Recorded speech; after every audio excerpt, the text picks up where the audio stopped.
Olá, tudo bem? Meu nome é Rafael, eu sou apenas o Pensador Errante. E no vídeo de hoje eu venho trazer análise de um poema, no caso um conto, a pedido de uma amiga. E o conto que eu trago hoje é, no caso, O Corvo. Ele não é tão extenso assim, por isso que eu até achei legalzinho trazer ele aqui, que sim, que você fizer uma boa análise dele. Eu não espero fazer um vídeo tão comprido, mas eu gostaria de discutir alguns pontos dele.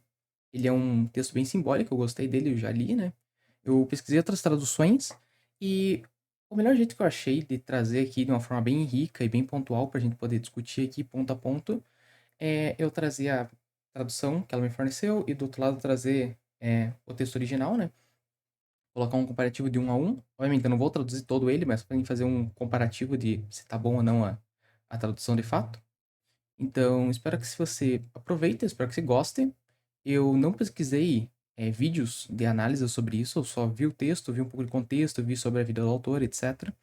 Então, se tiver faltando coisas, eu adoraria que você colocasse aí nos comentários para a gente poder discutir e comentar, por causa que eu tô puramente lendo o texto e tentando interpretar ele, com base nas outras coisas que eu sei. Então, espero que você goste. E já deixa o like, compartilha com um amigo seu e se inscreve no canal se você tá gostando da série de leitura comentada. E pode pedir vídeo também. Eu aceito pedidos de vídeo, principalmente se forem meus amigos. Então, sinta-se à vontade para pedir vídeo. Então, vamos logo, por causa que eu tenho certeza que vai ficar bem longo essa interpretação de capítulo lá. O Corvo. Tradução: Oscar Mendes. Foi uma vez, eu refletia à meia-noite, erme sombria, a ler doutrinas, de outro tempo, em curiosíssimos manuais. E, exausto, quase adormecido, ouvi de súbito um ruído, tal qual, se houvesse alguém batido, à minha porta, devagar. É alguém, fiquei a murmurar, que bate a porta, devagar.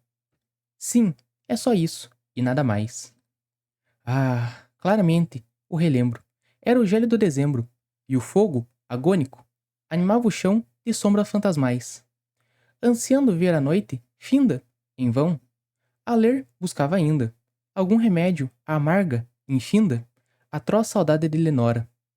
Essa, mais bela do que a aurora, a quem nos céus chamo de Lenora. O nome aqui já não tem mais.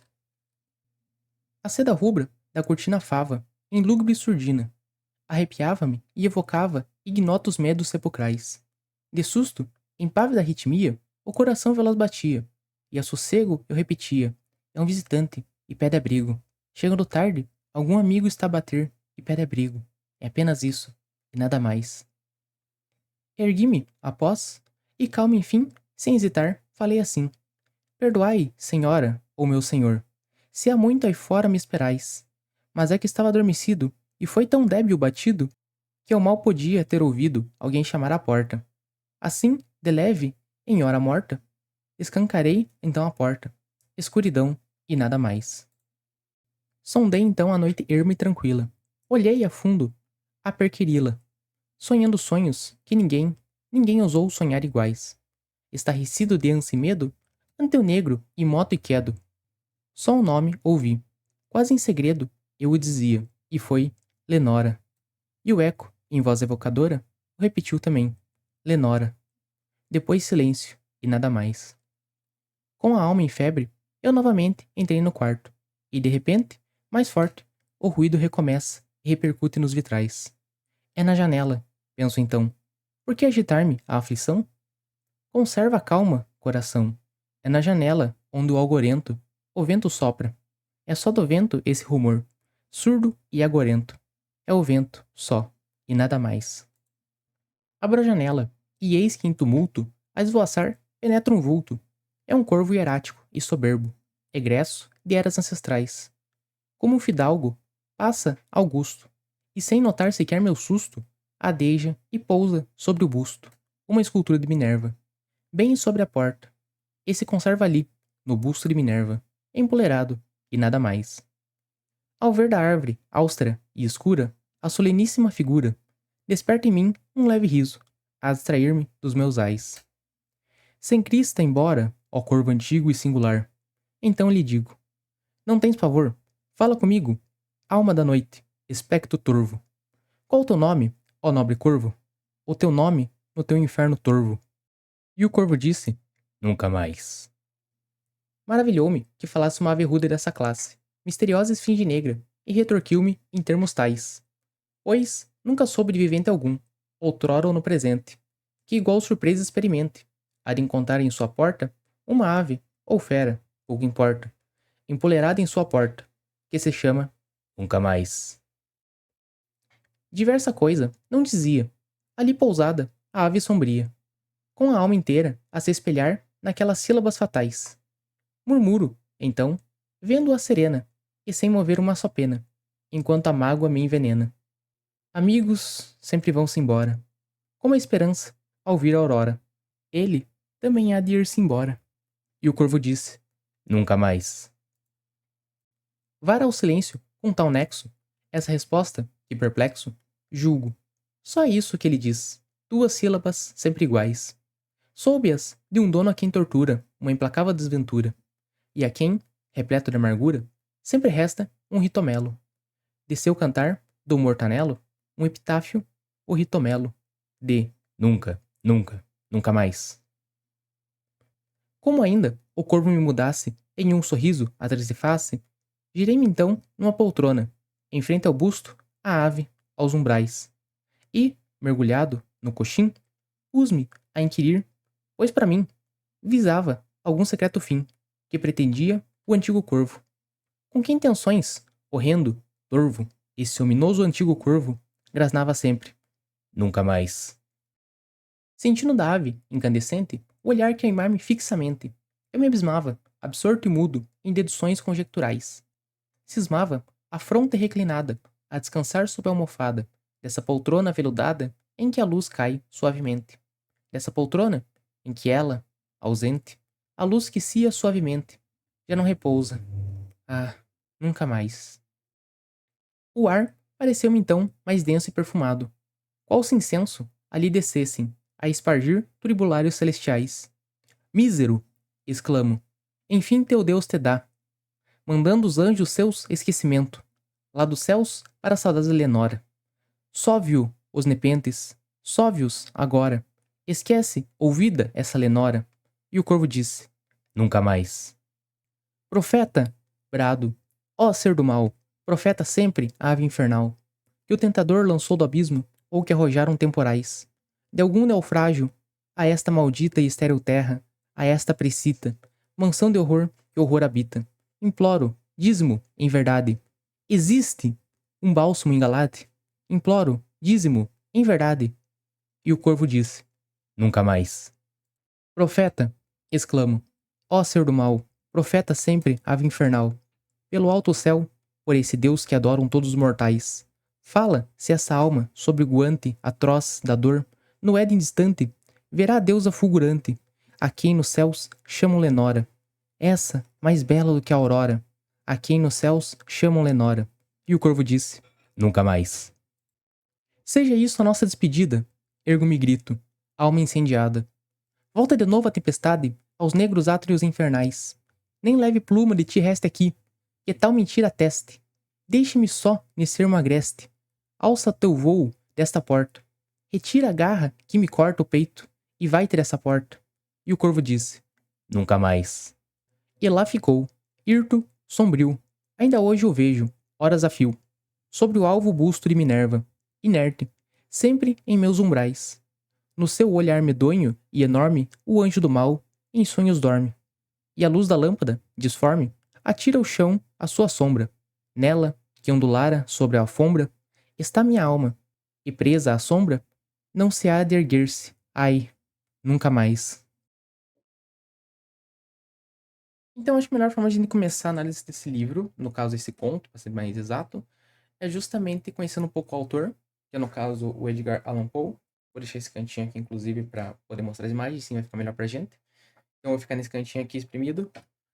E é interessante você estudar a vida dele um pouquinho, por causa que é fundamental para entender a escrita dele. Eu achava que ia ser só um complemento, mas não é o principal mesmo, que é a vida de sofrimento que ele teve. Ele perdeu os pais biológicos logo cedo, o pai abandonou, a mãe morreu de tuberculose, ele tinha um relacionamento conturbado com a família adotiva dele, teve problema com os estudos, não conseguiu entrar no exército, tentou viver através da escrita, como editor, etc. E tinha problemas com isso, tinha problemas com vícios também. Então a vida dele girou bastante em torno do sofrimento, da perda das pessoas que ele amava, inclusive da esposa dele lá em 1947, eu acho, por tuberculose. Então quando você lê o que ele escreve, é de certa forma razoável, compreendendo um pouco a história dele. Porque a gente escreve o que a gente acha cotidiano, o que a gente acha comum, sabe? Eu até usaria a palavra normal, mas não digo que foi provavelmente normalizado isso na cabeça dele. Ele só achava que era razoável acontecer, sabe? A forma dele lidar com a dor, com o sofrimento, etc. Então, o Edgar Allan Poe ele escreve desse jeito por causa da história dele. Partindo desse pressuposto, acho que fica mais fácil a gente entender por que ele escreve desse jeito. E até você deve ter notado aqui durante a leitura que tem dois textos, um na esquerda, outro na direita. O da esquerda em português, obviamente, você fala português. O da direita em inglês, talvez você pelo menos consiga reconhecer inglês. Mas deve te perguntando, por que tem dois textos se você só lê um? É porque eu quero fazer um paralelo. Por causa que eu acho que quando você passa de uma língua para outra, muitas vezes você perde algumas expressões. Principalmente se você vê dublagem. Eu sou uma pessoa que gosta de ver bastante dublagem em várias línguas. Não várias, é sacanagem, mas vê em várias línguas.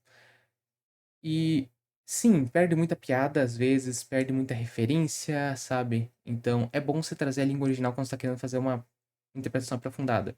Eu até faria isso com o Pequeno Príncipe, mas eu não faço a mínima ideia de como falar francês. Então, fico só na língua portuguesa mesmo e torço para que a tradução tenha ficado boa. Mas aqui eu sei um pouquinho de inglês, não vou traduzir inteiro, mas acho que é interessante trazer esse paralelo, né? Então, analisando o texto agora de parte em parte, eu acho que tem muitas referências legais. E quando eu digo legais, é realmente referências que o meu olho brilhou quando eu vi e falei, não é possível, isso aqui tá muito bem escrito. E eu vou falar de pouco em pouco para não entregar todo o ouro de uma vez. Vocês não aguentam se eu colocar tudo de uma vez. Mas eu achei muito bem escrito. A tradução ficou boa, eu gostei da forma como a tradução foi feita, mas perdeu alguns sentidos aqui. Então, eu gostei de fazer esse paralelo aqui, né? Então, vamos separar em parágrafos, tá? São bastante parágrafos, então, né? Enfim. No primeiro parágrafo, a gente fala aqui, no caso, que ele estava lendo curiosos manuais e escutou um ruído. Se você for ler a versão original, você vai ver que, na verdade, ele estava escutando Forgotten Lore. Seria contos esquecidos, alguma coisa do gênero. Como se ele estivesse revisando as memórias. Então, essa palavra aqui eu acho que é fundamental. Se perdeu na tradução, acontece. Mas eu acho interessante trazer isso. Que ele estava vasculhando a mente dele, na verdade. Vamos tomar isso aqui como uma forma poética de se referir à mente dele. No caso, o quarto é a cabeça dele, é a vida dele em si, né? Ele em si. E as ações dele ali são processos mentais que ele está realizando. Seja ele ou seja coisas externas, etc, né? Como algo bater a porta, enfim. E ele estava nearly napping. No caso, ele estava quase dormindo. Ele estava perto de é, tirar um cochilo, digamos assim, né? E alguém logo bateu, no caso, o tapping de. Não é tipo, não é not, que seria bater assim, com a mão, né? É um napping, tipo, você faz assim, tuk, tuk, tuk, vendo no microfone aqui, ó. Uma coisa tipo assim, sabe? Então, não é que alguém estava batendo a porta, nesse sentido de toque, toque, toque. Mas alguém, tipo, cutucando a porta. Como se estivesse empurrando e soltando. Então, uma coisa que ele para e pensa, talvez seja um visitante. É que ele fala é alguém, né? Mas ele fala um visitante no sentido de alguém familiar que tenta bater e tenta chamar ele. Ele estava certo, né? Porque a gente vai ver mais pra frente o que é o corvo. E ele fala que é só isso, nada mais. É só alguém que ele já conhece, alguém familiar. É alguma memória, alguma coisa que está chamando ele, né? Já agora no parágrafo 2 o que a gente vê é que ele dá um contexto do ambiente em volta do que está acontecendo, né? E o mais interessante desse capítulo é a primeira parte e a quarta parte, que é no caso falando de dezembro e falando da saudade que ele tem de Lenora, né? E por que que é interessante? Primeiramente, é interessante falar que é dezembro, porque, assim, provavelmente se você está me escutando, você é um falante de português. E nós falantes de português, normalmente ficamos no sul, né? Brasil. E assim, eu sei que no norte tem Portugal, eu não esqueci que Portugal existe, mas sim, tem muitos países que são falantes português que normalmente ficam aqui no sul. Então, pra gente, quando a gente fala dezembro, a gente pensa em camiseta, calor e ventilador ligado, que inclusive eu tô com um aqui em cima. Mas pra eles, dezembro é uma época gelada, certo? E assim, se você for reparar uma coisa, inclusive até vou colocar um mapa aqui do lado, se conseguir. No mapa mundi, normalmente, a gente tá perto do Equador. Entre o Equador, Trópico de Capricórnio, etc. ali. Então, a gente fica mais ou menos por aqui no mundo, né? Então, pra gente é bem quente. Porque o sol tá literalmente em cima da gente, queimando a nossa cabeça. Enquanto que eles, normalmente, os países europeus, países aqui da América do Norte, eles ficam pra cima do Trópico de Câncer. Então, pra eles já é muito gelado. Então, assim, o sul do nosso país, que já é gelado, para eles é o normal, porque eles estão para lá de cima, sabe? Então, tipo assim, para eles é Flórida, que é aquela penínsulazinha que fica ali para baixo, que é quente, pra gente é frio. Pra gente já é tipo o nosso sul. Obviamente, não é igual por causa das encontros marítimas, etc. Mas é gelado. Então, quando eles falam em dezembro, para eles é neve. É tipo, realmente de cobrir a porta da tua casa, sabe? Então é uma época que você tem que ficar mais recluso, você não consegue sair tanto, você tem que estocar comidas, fica mais em família, sabe? É uma época de desacelerar, entende? Para eles o inverno é bem característico mesmo, entende? É esse o ponto. Então, quando ele fala que gélido dezembro, ele tá falando que ele tá em reclusão, que ele tá fechadinho no canto dele ali, sabe? É importante pensar nisso. E você deve estar pensando, pô, mano, você tá, tipo, quase 2 minutos falando disso. É porque é importante. Porque isso vai fazer um gancho aqui no terceiro e quarto. Terceiro e quarta estrofe aqui desse parágrafo. Que é, no caso, ele tava lendo, ansiando um remédio para essa amargura. Que é essa saudade dessa Lenora. Que a gente não sabe exatamente quem é até um certo ponto, mas a gente consegue deduzir que seria a esposa dele. Né? Ou uma sua amada, enfim. A gente presume que ela morreu. Aqui o jeito que ele se refere a ela não é no sentido de que ela fugiu, que ela está com outra pessoa. A gente pode ver em outras obras, como Dom Casmurro, etc., ou coisa do gênero. Não. A gente vê que isso aqui tá falando que ela morreu mesmo. Sabe? Ele tá ali enfrentando a dor do luto. E a gente consegue ver isso também na figura do Corvo daqui a pouco. É interessante por causa que tem até uma parte aqui, nesse trecho, que eu não ia falar tanto, mas eu acho que até fica enriquecedor falar, que aqui tá escrito no segundo parágrafo em inglês, né? And each separate dying ember wove its ghost up the floor. Que no caso, cada brasa que vai se apagando, que vai se esvaindo, é como um fantasma que se levanta do assoalho. Então, ele está no frio, ele tá numa época que se você não tiver lenha, você literal morre. Tipo, eu não sei se você assiste anime, mas assistam Frieren e o Caminho para o Além. É uma parte que eles ficam presos numa montanha ali e, tipo, os caras quase morrem sem comida e sem lenha. Porque lá em inverno tem neve e, tipo assim, é -10 graus dentro de casa. Se entende? Então, tipo, aqui fala bastante sobre como que ele tá se sentindo por dentro. Um contexto da forma como tá a cabeça dele. Como que tá a vida dele. Ele se sente recluso, ele sente que a lenha tá acabando, que cada momento que esse calor tenta manter ele vivo é como se ele estivesse perecendo aos poucos, né? E ele lê, ele está tentando se distrair, tentando ter lembranças para satisfazer essa falta que a Lenora faz, sabe? Já agora, se você for ver o parágrafo 3 ele parece assim, é mais. Tanto faz. Depois você vê o parágrafo 2 né? Que tem bastante coisa. Mas tem bastante coisa aqui que você pode dar uma olhadinha. Que é no caso, ele falando da cortina, que ela era lúgubre e surdina e arrepiava ele, trazendo medos sepulcrais. E eu não sei exatamente o que deveria simbolizar essa cortina. Eu sei que, assim, cortina, panos, etc., tem bastante simbologia nisso, mas eu não tô conseguindo encaixar muito bem. Eu sinto que eu estou deixando passar uma coisa muito importante aqui, mas eu não sei, eu acho que esse pano aqui, essa cortina, deveria lembrar é, a esposa dele, talvez pelo vestido, talvez pela forma como se mexia, sabe? E enquanto ele tentava lembrar disso, quando ele tentava olhar para as coisas em volta, ele tinha um coração bem agitado por causa que continuava aquele cutucão, aquela batidinha, sabe, na porta, assim, tipo, me deixa entrar, me deixa entrar. Só que bem fraquinho.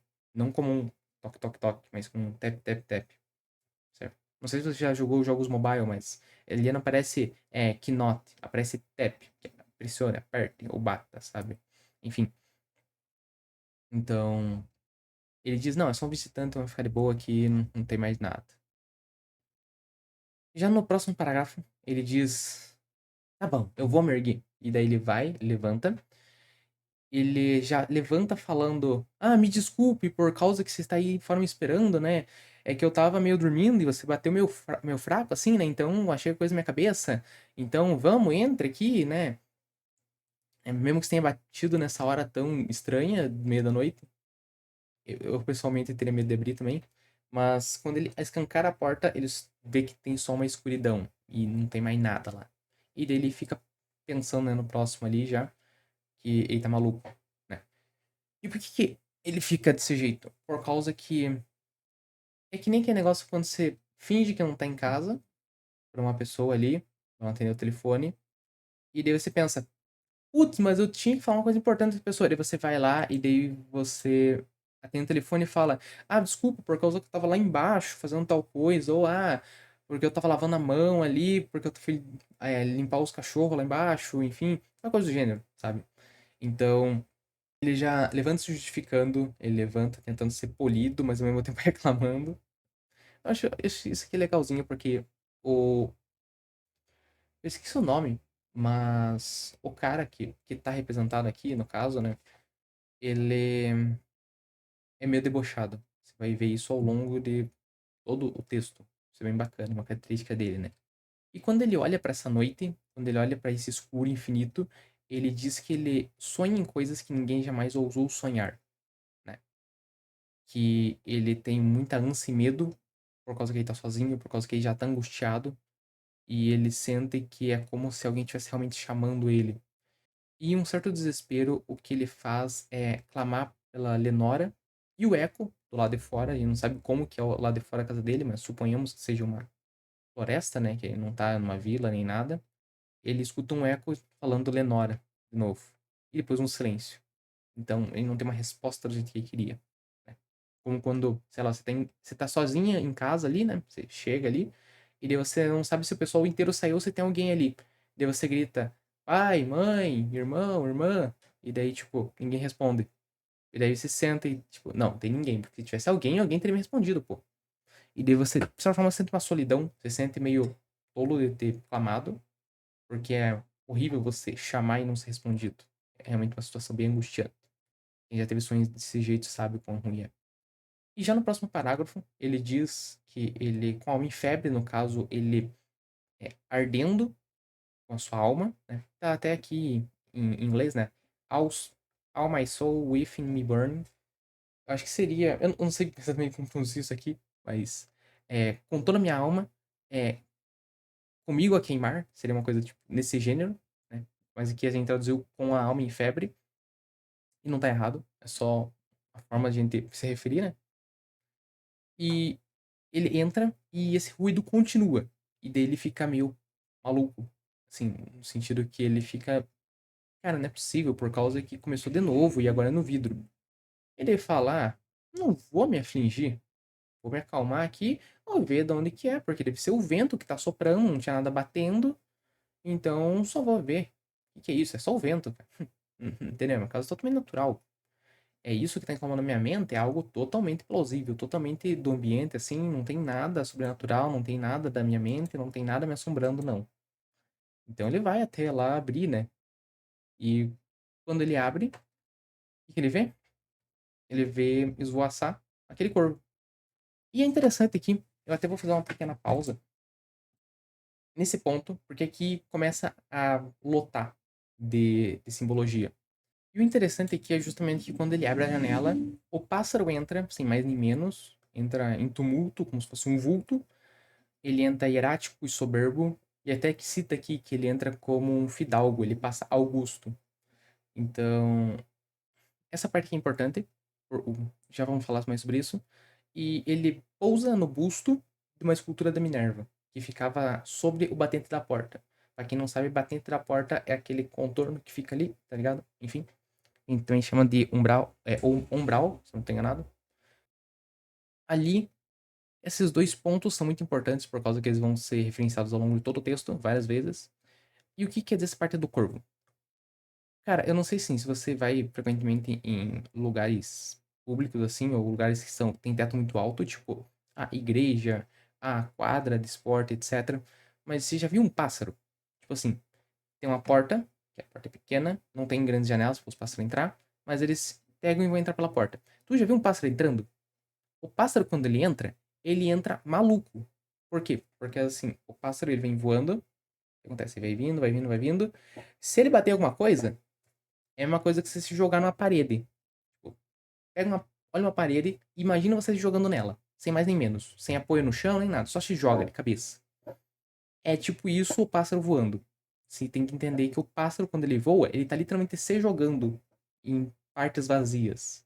Então, quando um pássaro tá entrando voando, ele vai entrar e não quer nem saber o que tá no meio do caminho. Entendeu? Porque se ele bater em alguma coisa, ele vai se matar provavelmente. Então, é interessante essa figura do pássaro que entra em tumulto, hierático e soberbo, por causa que realmente ele entra assim. Ele vai entrar sem mais nem menos, mas vai pedir licença, ele não vai, tipo, ser igual um gato que ele passa no meio das tuas pernas, tranquilinho, ou um cachorro ali que ele, você não consegue segurar ele. Não, o pássaro vai entrar e acabou. E você vai até se assustar por causa que ele parece muito maior quando ele abre as asas dele, né? Ele expande assim.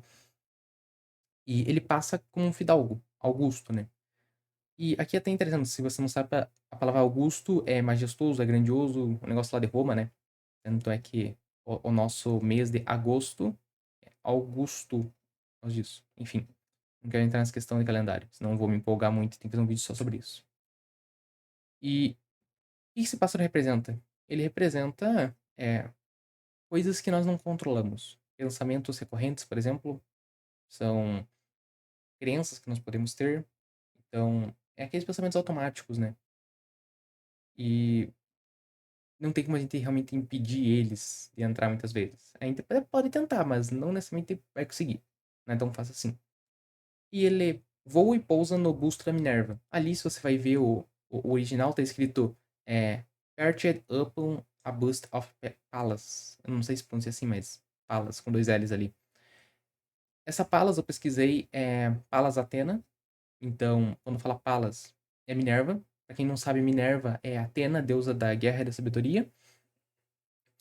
E o busto é tipo essa parte que vocês me veem. Eu gravo de busto, tá? Então, imagine como se fosse a Minerva, só que nessa perspectiva que vocês me veem gravar vídeo normalmente. E o que isso simboliza, cara? Simboliza que algo simplesmente entrou dentro da cabeça dele, entrou dentro dos pensamentos dele, algo que ele realmente tinha medo, que tava batendo pra entrar. Ele permitiu ele, mesmo sem querer, né? Mesmo sem saber o que ele tava fazendo, ele permitiu a entrada e essa coisa se instalou. E não se instalou em qualquer lugar. Se instalou na Minerva, na razão, na sabedoria dele. Ou melhor, no pensamento lógico dele, né? No pensamento racional. Então, esse pássaro entrou, sem mais nem menos, sem pedir licença, e tomou uma parte da casa dele pra ele. Ponto. É isso, sabe? E ficou lá empoleirado. E ao ver essa ave escura ali, que é ameaçadora, não sei se você já viu um corvo não é pequeno. Um corvo não é um passarinho, ele é muito maior do que um pombo, inclusive. Então, um corvo, deixa eu pegar aqui, um corvo tipo, desse tamanho, um bichinho enorme, é realmente assustador se você for ver um corvo. Vocês têm medo de, sei lá, pássaros que voam em cima de vocês, vai ficar apavorado com o corvo. E ele, a primeira reação dele é rir, que fala que ele tem um leve riso, essa coisa que entrou do nada, e distrai ele. É a distração que ele buscava nos livros, ele encontra nesse pássaro, né? E ele fala, né? Tem Cristo embora, ó corvo antigo e singular. Não tens pavor? Fala comigo, alma da noite, espectro torvo. Qual o teu nome, ó nobre corvo? O nome no teu inferno torvo. E o corvo responde, e ele não esperava que respondesse. E assim, pra quem não sabe, corvos conseguem imitar barulho de pássaros. Muito. Então, tipo, eu fiz aquela voz de nunca mais. Porque realmente os corvos, às vezes, eles imitam vozes humanas e fica realmente assustador. Realmente bem macabro. Tipo, ele abre a boca, tipo, ele tem um biquinho assim, né? Ele abre o bico e sai uma voz, do nada. Não é como se ele abrisse como nós abrimos a boca, porque nós articulamos com os lábios.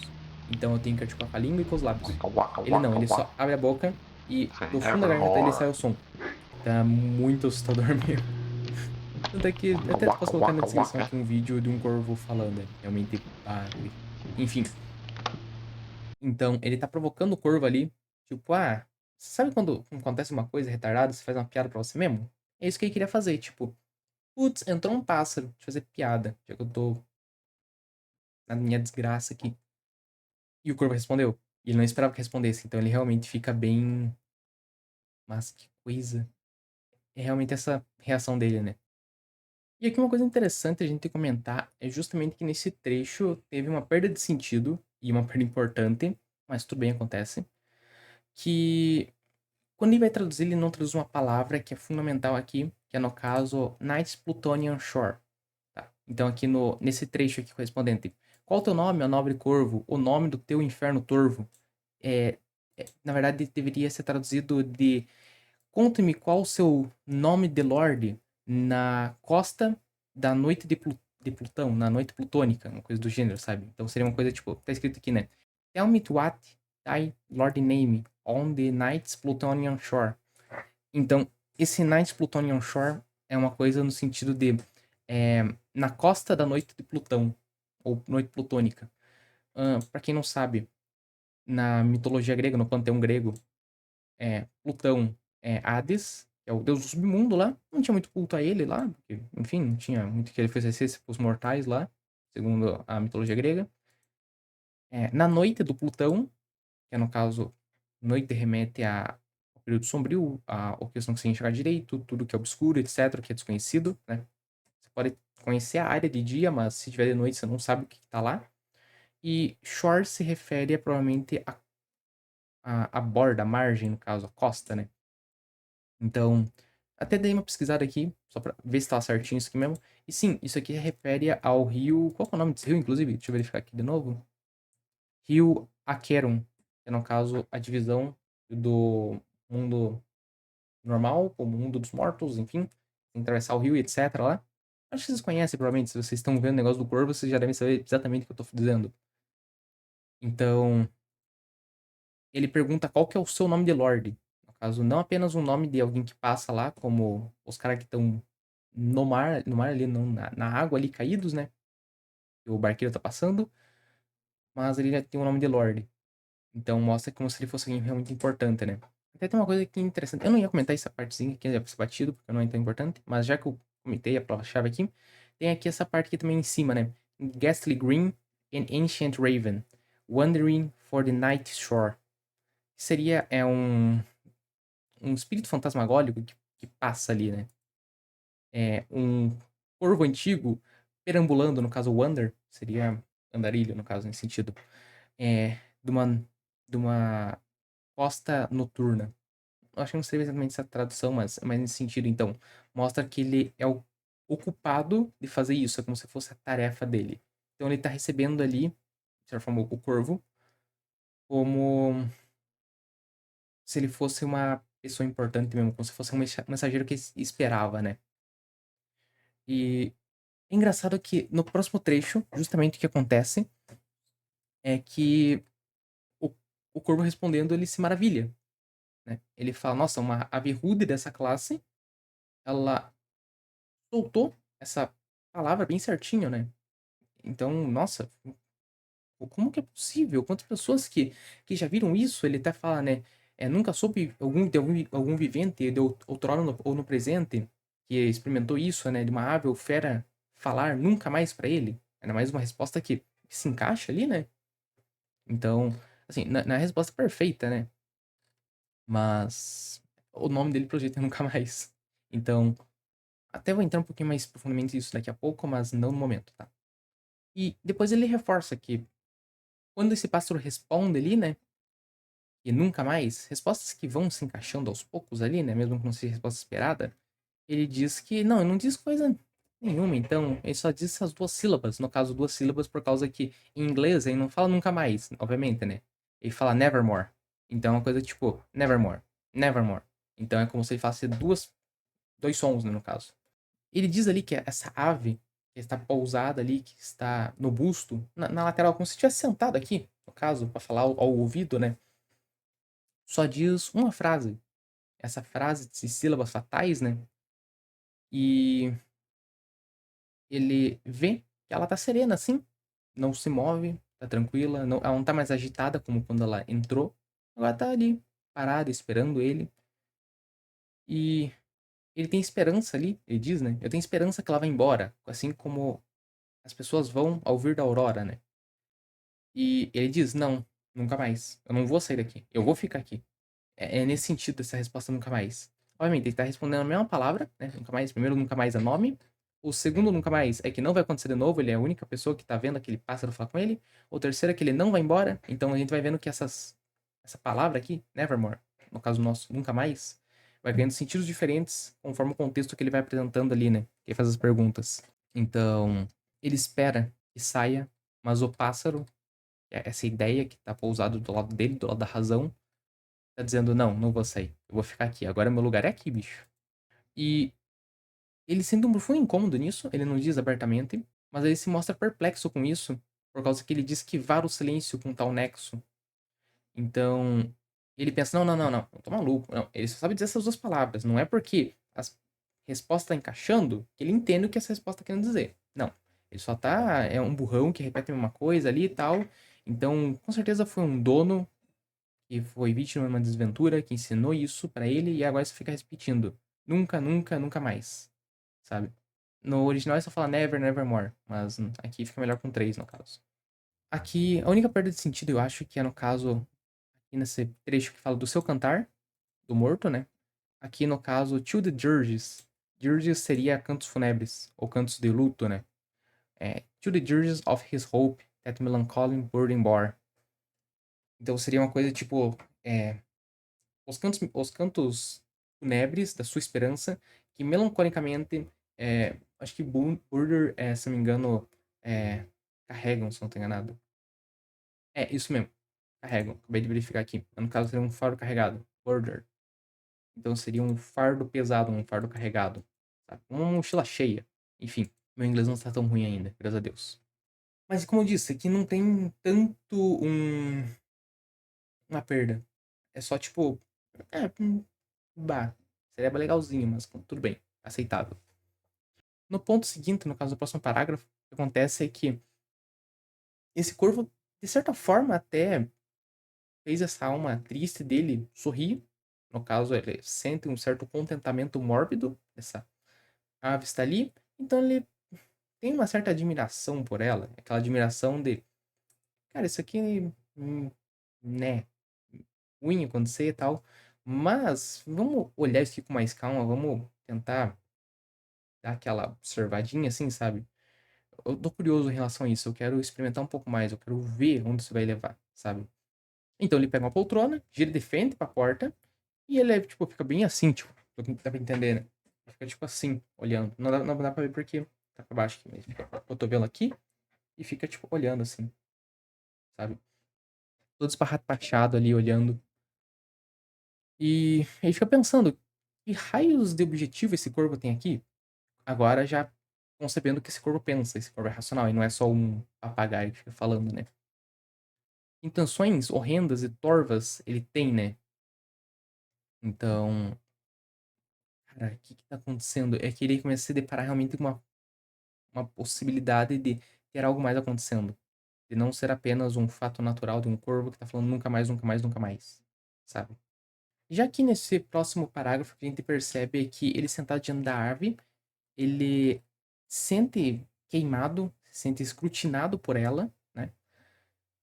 E ele tá esparramado, tá jogado numa poltrona confortável, no caso uma poltrona de veludo, e não é uma poltrona qualquer, não é um banco de madeira que tá desconfortável, que ele tá todo rígido, ele só tá jogado ali mesmo confortavelmente. E nesse momento ele sente falta dela, ele sabe que ela normalmente estaria ali, mas agora nunca mais estará ali. E ele mesmo admite isso, não é nem o pássaro. E sinceramente aqui não teve perda esse sentido, mas eu estou um pouco implicado com essa tradução por causa que eu acho que não ficou tão incisivo assim. Faltou um pouco de incisão nisso aqui, sabe? Por exemplo, essa parte aqui, ó. Sentindo da ave incandescente, o olhar queimar-me fixamente. Seria o correspondente aqui. A To the fall was fiery eyes now burned into my bosom core. Seria uma coisa do gênero de com aqueles olhos ardentes está me queimando dentro do âmago do meu peito. Então aqui, não está errado, está tudo certo, mas eu sinto que colocar o âmago do seu peito, ou, assim, ter o cerne, essas coisas, é muito mais incisivo, mostrando que ele tá realmente olhando, tipo, a alma do cara, e tá se sentindo queimado no mais íntimo dele. Ele tá se sentindo realmente visto pela ave, sabe? Quando a pessoa, tipo, te olha e você sente que a pessoa tá vendo todos os teus pecados ali, você sente que aquele bicho motoqueiro fantasma, jogando uma penitência em cima de você. Enfim. E aqui também falta uma parte que, no caso, é but no syllable expressing. Seria uma coisa aqui do lado de nenhuma sílaba expressa, uma coisa do gênero assim. Mudou aqui em deduções conjecturais, mas tudo bem. Não tá errado, só não gostei muito dessa tradução. Acontece. Sou chato com essas coisas. Mas deixando isso de lado, no próximo parágrafo aqui, né? Ele aqui, agora começando a ficar mais assim, exaltado, diz que o ar parece mais denso e perfumado, como se de um incenso fosse derramado esse cheiro, né? E assim, o incenso é o que você queima. Só que aqui tem a parte que, no caso, turibulários celestiais, caso você não saiba, turíbulo é como se fosse um coisinha que se balança assim, como se fosse uma caixinha de metal, sabe? Tem um furinho em cima, se balança assim. Normalmente você vê em igreja católica, essas coisas, ou ortodoxa. Os caras colocam brasa lá dentro, daí colocam um incenso, que é a essência. O incenso ele queima com a brasa, ele queima devagarzinho, então ele solta fumaça, e aquela fumaça é cheirosa. Na Igreja Católica isso tem o sentido de representar a presença de Deus, através da nuvem, etc., lá, que era a representação no Antigo Testamento. Né? Tem pessoas que acreditam que não, tem que fazer fumaça para espantar os maus espíritos, etc. Católico não acredita nisso. Mas é uma presença de Deus, uma presença celestial, isso, sabe? E ele sente isso como se esse ar mais denso e perfumado fosse a presença de Lenora, né? E ele grita, não, mísero, Deus te dá mandando seus anjos no esquecimento, né? Lá dos céus pra fazer essa saudade de Lenora, né? Então é como se o pássaro estivesse ali pra encher o saco dele e Deus estivesse ajudando isso de alguma forma. Então, tipo, de certa forma que ele tá acusando o pássaro e ele tem esses anjos, tem essa sensação física causada por permissão de Deus pra que atormente ele, pra ele lembrar de Lenora, porque ele lembrou aqui no caso da poltrona, então ele sente esse cheiro, né? Ele sente ele sente a falta dela por, por estar na poltrona, então essas sensações físicas ele atribui culpa a algo sobrenatural. Não provavelmente, tipo, tem um fantasma aqui, mas ele sente como se Deus estivesse castigando ele de certa forma, né? E logo em seguida ele, até meio que provocando, assim, agora, é jogando um sinal, assim, de respeito, como se estivesse desafiando a mostrar o poder, né? Ele brada, profeta, ó ser do mal, profeta sempre área infernal, né, no caso. Esse aqui tá até que bem traduzido. No caso, prophet, said I, king of evil, prophet still, it's bird or devil. A única diferença é que aqui tá dizendo ave infernal e aqui tá, no inglês tá dizendo pássaro ou demônio. A única diferença, mas para isso não tem nada. O tentador mandou ele ali pra atrapalhar ele, ou ele veio de algum naufrágio, de alguma coisa do gênero, sabe? Ele veio de um lugar ermo, de um lugar que tem sofrimento, e ele tá trazendo esse sofrimento junto com ele, né? Ele implora, dizendo: existe bálsamo em Galade? Imploro-me, diz-me em verdade. E, pra quem não sabe, bálsamo em Galade, eu olhei isso aqui, como eu sou uma pessoa que gosta de ler bastante esse tipo de coisa. Eu bati o olho nisso aqui e falei: pera, karma. Galade, já ouvi esse termo em algum lugar. E basicamente, bálsamo em Galade é um trecho da Bíblia. Quando fala de bálsamo em Galade, ou no caso, bálsamo em Gileade, a ideia é que o bálsamo é como se fosse um óleo, uma medicina que se utiliza ali, uma medicina natural, para dores, para feridas. Então, bálsamo é para aliviar dores, sabe? Então, quando ele pergunta, existe um bálsamo em Galade, no caso, Gileade, que até o original aqui está escrito em inglês, né? Gileade, mas traduziu aqui para Galade, tanto faz. Ele pergunta, tem alguma, qualquer que seja, cura para minha dor? Existe algo que vai amenizar esse sofrimento que eu estou tendo? Ele está tratando o pássaro agora não apenas com uma pessoa, não apenas com um ser inteligente, ele está tratando como se fosse um enviado próprio de Deus, né? Porque ele fala, profeta, ó, ser do mal, etc. Enfim. Então, quando ele pergunta desse bálsamo, ele tá em desespero. Antes, o bálsamo que ele tava tentando buscar era a leitura. Ele tava voltando uma vida de estudos, tentando ocupar a cabeça, mas aí ele recorre a essa fonte de um assim sobrenatural, o pássaro, que ele tá vendo ali, pra perguntar se tem um bálsamo, algo pra aliviar a dor dele. Tanto é que tem aquele dizer, né? Você é como um bálsamo para meus olhos cansados. Você alivia minhas dores. Um olho cansado é tipo um olho ardente, sabe? O bálsamo é tipo um óleo que você passa, sabe? Enfim. E ele continua no próximo parágrafo, interjeitando ao pássaro, pedindo o favor dele, perguntando, né, se ele realmente poderá algum dia estar nesse Éden tão distante, junto com essa deusa fulgurante que chamam de Lenora, né? A mais bela que a aurora, etc., onde no céu chamam Lenora, etc. E o que quer dizer com isso aqui? A tradução não ficou tão boa, eu acho que não atrapalhou muito no sentido, mas também não ajudou. Aqui, deusa fulgurante fica meio estranho, mas vocês veem no original aqui. Por isso que eu digo sempre, ver a traduzida é um meio com risco. Aprenda inglês também. Eu não sei tanto inglês, também tem a pronúncia é uma droga. Se você colocar esse vídeo aqui no Duolingo, ele vai querer me esganar. Mas enfim. Aqui diz, né? Pelos céus que se curvam sobre nós, pelo Deus que ambos nós adoramos, né? Conte a essa alma em sofrimento se no distante Éden poderei ver essa dama santa, não sei de deusa fulgurante, né? A dama santa, né? A qual os anjos chamam de Lenore. Se essa dama rara, radiante, seria tipo. Na verdade, não seria uma dama rara radiante, seria uma dama com uma radiação, né? Radiação. Radiante de uma forma rara. E os anjos chamam de Lenora, né?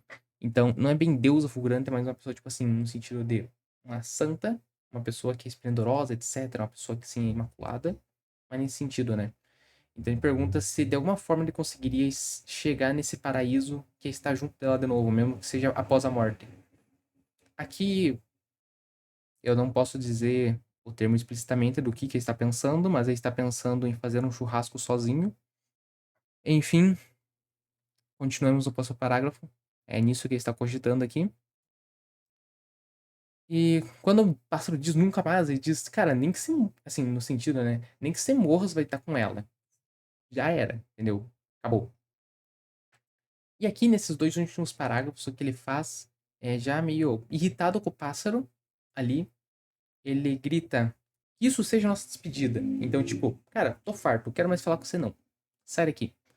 Ele fala: "Volta pra tempestade que você veio, dos infernos que você veio." No caso, até esse de novo aqui, Night Plutonian Shore. No caso, volte pra margem do rio lá, que o pessoal atravessa pra morte. Até que, acho que eu não citei isso, mas o corvo ele simboliza a morte. Se você chegou nessa altura do vídeo sem perceber isso, eu tenho sérias preocupações com quem está assistindo. Enfim. E ele diz até aqui, cara, aqui ficou uma tradução boa. Aqui, ó. No leave, no Blake Plum, as a token of that lie. Is so hit spoken. É, não deixe nenhuma pluma aqui, né? Nem leve pluma de ti, resta aqui. De tal mentira ateste. Cara, assim, não foi tradução uma para uma, obviamente, mas essa tradução aqui, essa aqui ficou maravilhosa. Esse trecho aqui tá perfeitamente que foi deixado aqui, né?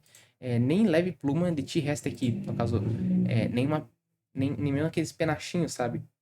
Que às vezes fica dos pássaros, é pra deixar. Que normalmente os pássaros deixam só por estar respirando ali, sabe? E ele diz: Não, deixe só nesse lugar ermo. Assim, um lugar ermo, um lugar assim, sombrio, um lugar assustador. Não assustador no sentido de medo, tipo, nossa, que lugar feio. Mas é um lugar assim que é perigoso, sabe? Um lugar que não é vigiado, um lugar que se você se machucar ali, ninguém vai vir te salvar. Nesse sentido, sabe? E ele é o safe-wall dessa porta aqui, tá vendo a porta ali no busto ainda, né? E aqui até ele complementa dizendo: Não, tira a garra que corta o meu peito aqui e sai dessa porta. Eu não vou reclamar, até que tá bem traduzido. Mas o original, caso quem não saber, é: Tire esse bico do meu coração. Não é bem do peito, mas do coração. E saia da minha porta. Então, assim, eu não sei exatamente se ele teve intenção, mas eu acho que isso aqui é uma referência ao Prometheus, acho que é Prometheus, né? Que deu a chama pra humanidade, e daí ficou preso lá na rocha, e daí vinha um pássaro e comia os. Eu acho que é o fígado dele. Deixa eu verificar aqui. Sim, no caso, ele comia o fígado dele mesmo. Então, acho que seria mais nesse sentido que o pássaro está se alimentando dessa dor, está se alimentando das emoções dele. Então, ele tá implorando que o pássaro vá embora, que ele não quer mais papo com ele, quer que saia dali. E o corvo disse nunca mais. Então, ele tá dizendo aqui, mano, eu vou continuar me alimentando do teu sofrimento, beleza? É isso. E, por fim, ele diz ali que ele fica inerte naquele busto da Minerva, olhando com aquele jeito estranho dele, aquele jeito amedrontador.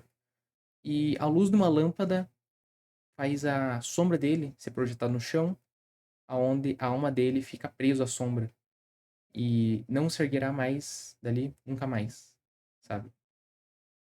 E ali, nesse último parágrafo, ele não traz tanto simbolismo carregado como nos outros, tem que explicar, mas ele diz que ele fica ali, vendo o pássaro o resto da sua vida, ainda vê ele horas a fio, né? Sempre sentado naquele busto da Minerva, com aquele olhar medonho, julgando ele, né? Como um anjo que não dorme. E uma lâmpada, no caso, que fica em cima da porta, ilumina ainda ali e projeta a sombra dele no chão. E a alma dele fica no chão. Meio que apresentando que é, a luz dele ficava sobre a razão, a partir da razão que ele viu o mundo. Né? Atualmente ele está tentando racionalizar essa dor ali. E essa luz projeta uma sombra no chão, que é a sombra desse pensamento. E a alma dele, no caso, o ânimo dele, pra quem não sabe, alma é ânimo. Ânimo é ímpeto, no caso, né? Só ver as etimologias das palavras, explica muito sobre o que elas querem dizer de fato. Ele fica ali, estirado no chão e não consegue se levantar mais. Então ele nunca se recupera da morte da amada. Ele fica sofrendo por isso, sabe? Então é meio que isso. E como última coisa, cara, eu gostaria só de fazer uma recapitulação dos nunca mais aqui. E o pássaro faz, né? O primeiro nunca mais aqui, no caso, que é na página 4, né? Aqui ele tá dizendo qual que é o seu nome. O nome dele é nunca mais. Então ele representa uma ideia. Vamos dizer que esse corvo seria como se fosse um anjo. Né? O anjo representa a ideia que ele expressa. Então, ele é esse nome, ele é essa ideia, ele é a representação de que ele nunca. Que o autor, no caso, que o cara ali que tá na história, esqueci o nome, acho que é interlocutor, né? Ele nunca mais vai ver a Lenora. O segundo ali é sobre ele nunca mais ver uma coisa desse gênero, que realmente é raro, certo? O terceiro é que ele não vai mais embora, é o nunca mais de. Será que esse cara aqui vai embora depois da aurora? Será que depois da tempestade vem o sol?